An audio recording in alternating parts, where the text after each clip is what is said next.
This is Abe Friedtanzer from Awards Radar, and I'm so thrilled to be speaking with Jeff Hiller about Somebody Somewhere. How are you today, Jeff? I'm good, Abe. Thanks for having me. Of course, I love this show. It's really so sweet and wonderful, and just it's not like an outright comedy in a lot of ways, and it's got some good drama. And where did you first, like, how did you come aboard? How was it pitched to you? Well, I auditioned. It was pitched to me as, we might want you. I kind of knew Bridgett from before, and she very kindly reached out and said, hey, I'm doing this. Would you like to audition? And I, of course, was like, yes, please. And then when I read it, I was like, oh, God, this is actually really good. I would love to be a part of this. And thankfully I am. I mean, I think the reason I asked that way is just your connection with Bridgett is so natural, and the way that you talk. I don't know that there's another relationship like that on TV. Oh, wow. Well, that's so nice, first of all. We really weren't all that close, but I think that the writers and the directors really fostered a space where we could kind of put the words in our mouth to feel right.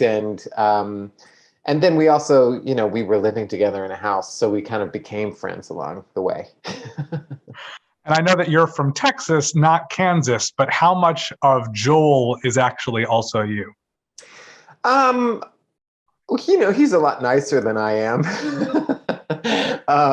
But there are some very strange coincidences. I also have a background in a faith community. I'm also, afraid of owning a dog, but really want to. I have a Vitamix, it's right there. So we are very similar in a lot of ways that are almost bizarre, almost strange in the coincidences that came up. But also, he's like way nicer than me. Well, I'm intrigued. Wanted to ask you about the faith part of this, because I think that's just such an interesting part of Joel's identity. Can you talk about your own connection and how that related to your character? Yeah, I grew up going to church every Sunday, and I really thought of it as my safe space, because school was definitely not a safe space. It was an unsafe space. And so being able to have this place where people weren't going to be mean to me and make fun of me and call me the F word was huge. And I think that there is something about faith communities that we don't necessarily register. They do a lot of great social justice work too. It's not just about this idea of converting people. There are a lot of churches that are not into converting people and are into helping people.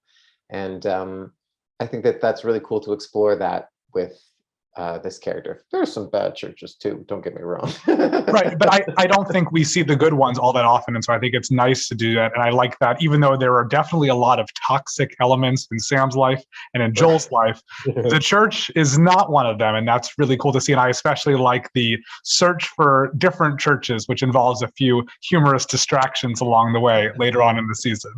Yeah, definitely. And Lord knows if Manhattan, Kansas is anything like small town Texas, there are plenty of churches to go look at. Well, I do also enjoy the distinct Midwestern vibe, especially with the impending storm coming. And Joel had a pretty fun role in that episode. What was it like to shoot that one? Well, it was really strange because there was a tornado that week. The Sunday night before. And it was because of that, there was all this flooding. And so the original place where we were supposed to shoot the scene with the dog where I make the phone call was flooded out. So we had to really quickly put this thing together, and we were losing the light, and there was another storm coming. And so I think I did one take for that monologue in the little tube, because it just wasn't time, It's indie filmmaking, guerrilla. I know that you also have a bit of a background in music, and that's something that we get to see from for Joel on the show. What was that like to incorporate that in there? Oh, so fun. So fun. I would I want to sing it every episode. They don't want me to sing every episode, but I do. Well, there are some really, again, there's some funny stuff, but there's also some really moving moments with Joel and music and the connection with Sam. I'm sure this was a lot of fun to shoot the show, but how did you balance the like outright hilarious comedy with some of the more serious relationship moments? Well, we treated both of them sort of similarly because the mandate was authenticity, truthfulness, real. And so like if you notice the jokes are not like punchlines, sort of like that a writer would make, like on a sitcom, somebody will make a really hilarious joke and nobody will even pay attention to it except for the laugh track. We wanted this to be the comedy that you like, you actually do with your friends, where you laugh and you say like, oh, that was a good one. And we wanted the same to be the case for the drama, so that it wasn't like, here's the dramatic moment, but it was, this is real, this is how it works, and it's sticky and awkward and not very fun, but we're doing it all together. Have you ever had a sort of dead end job like the one that Joel can't quite make interesting enough for himself? Babe, this is the first non-dead end job I have ever had. Yes, I have had nothing but dead end jobs. How do you think the show captures the authenticity of that experience? Oh, perfectly. I actually worked at a place called the College Board, which is the people that do the SATs. Now, I didn't grade essays. I was just sort of a secretary, an assistant. But that overhead fluorescent lighting, the quiet hum of just like an air conditioner that's just putting this boring melody to your boring existence. Oof. And they don't even have computers. They can't even go online, these poor people. Well, I like that the show, that for the characters, there's sort of a not quite self-deprecating attitude, but I know that Sam sort of tosses aside comments about her weight, and there are certain moments where Joel, there's one time where he talks about how he's often not mistaken for a skeleton, but something like that. Was that something that was added in based on your skeletal appearance, or another coincidence? I'll take it. I will take it that you think I look like a skeleton. Thank you. That actually was not, that was just, I mean, I think, they wrote it because I look like a skeleton, but I did not add that. But they did write that specifically for me. That was an addition later. Has the experience of working on the show been like anything that you've done before? No, it's completely different. It's just, it's very collaborative, and it's very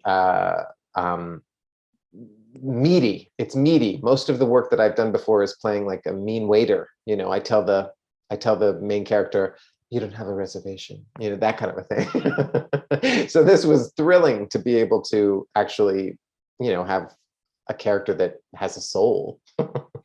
I like that. And do you think that there are other shows on the air on HBO or something else that are like this one, or is this really very sort of tonally unique?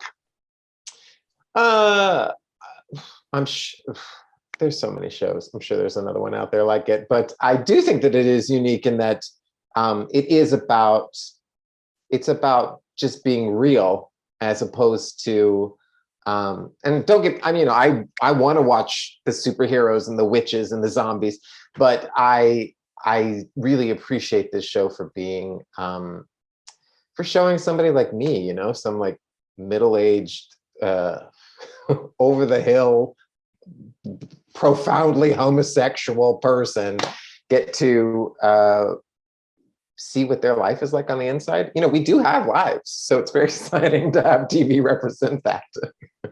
I like that. And I was so happy early in the show's run to find out that it had already been renewed for a second season. Yes. Just nice to know there's going to be more. Do you have any sense of when production is picking up, what might happen with Joel, what's next for the show? I don't know any of that stuff. I think I've been told maybe this summer that we'll start shooting, but I have no dates yet. And I don't know what's going to happen for Joel, but my really big hope is that he gets some of those things on his dream board.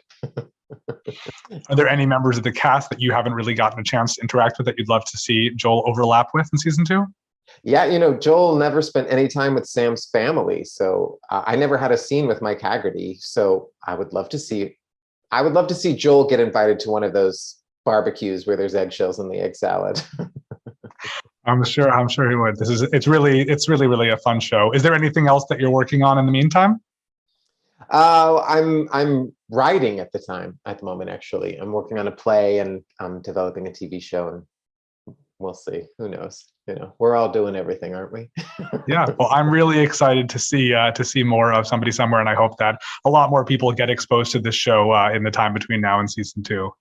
Thank you. Me too. Thank you so much for having me. Absolutely. So nice to meet you, Jeff. Good luck. Good to meet you too. Bye. Thanks. I really appreciate it, Jeff. Awesome. That was great. That was so easy. Thank you so much. Nice to meet you.